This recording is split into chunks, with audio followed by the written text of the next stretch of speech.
Oras na ito ng pagtutuos. Tapusin na natin ang dapat pang tapusin. Mabuti na lang kasama kayo. Madali tayo magkakaintindihan. Dahil kasali kayo rito. Kailangan ko ng pera. Malaking halaga. Anong palagay mo sa amin? Central Bank? At bakit bibigyan ka pa namin? Si Emil pala ho. Isa siyang Benitez.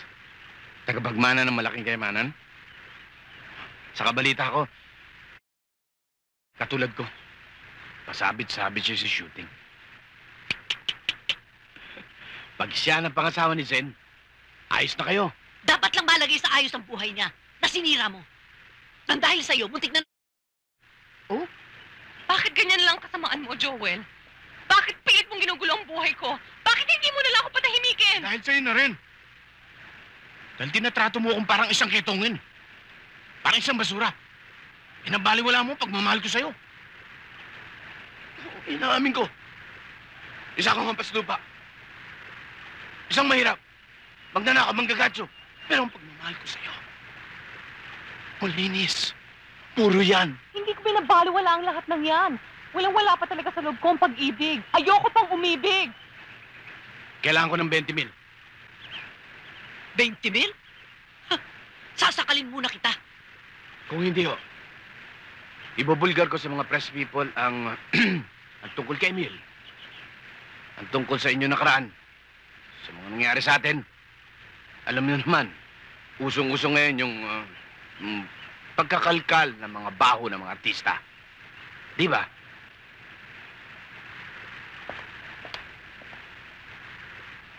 At kung magbibigay kami, ano?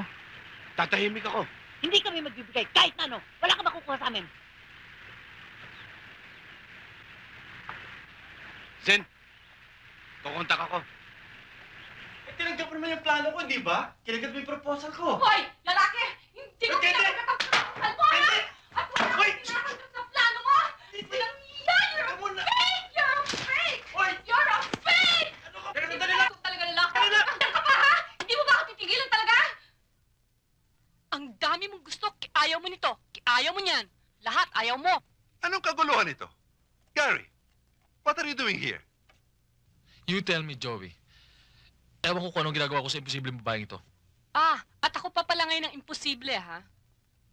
Ikaw ang imposible.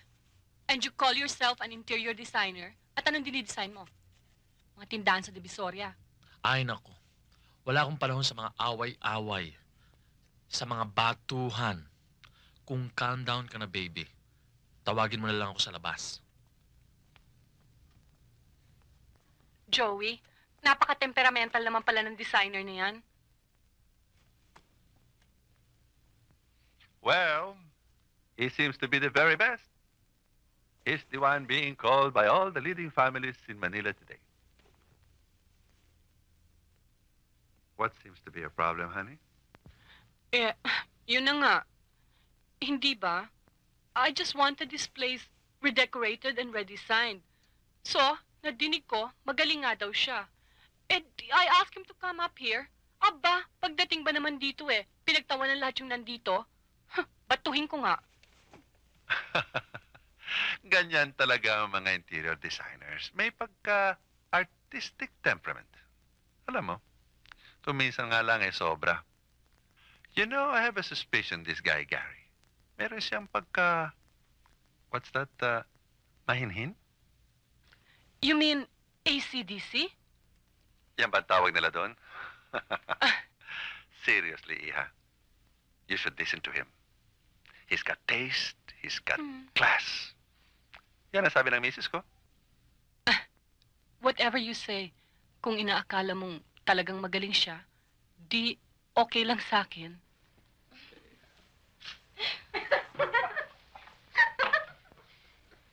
Miss Salvador, before I forget, this is what I think of your bed shit.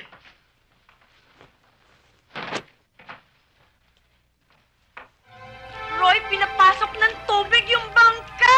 Don't panic! Roy, lumunong mo yung Huwag kang pupunta dito! Huwag kang pupunta dito! Huwag! Huwag! Ayan, tuloy lumubog na tayo! We're sinking! Huwag kang pumunta dito! Lumulubog na tayo!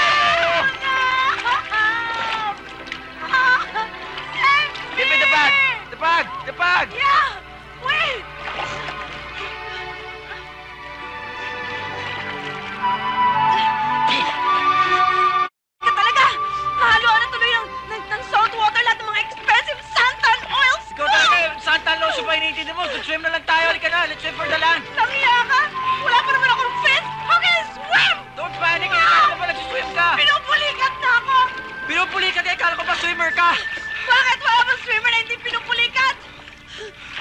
Ikaw kasi, dinamay-damay mo pa ako dito. Ang layo ng pampaya! Okay. Fold ko na. Just wait for the land na lang, okay? I can't laugh because of this bag! Ah!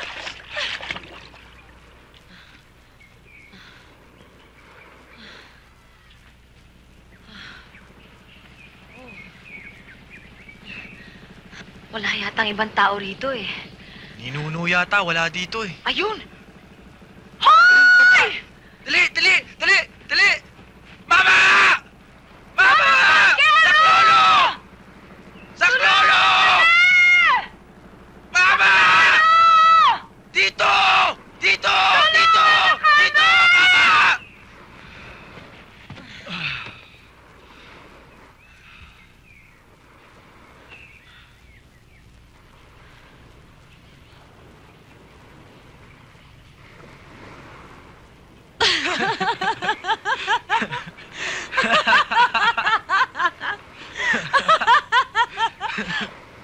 Stranded in an island with you? With you? With All you? people!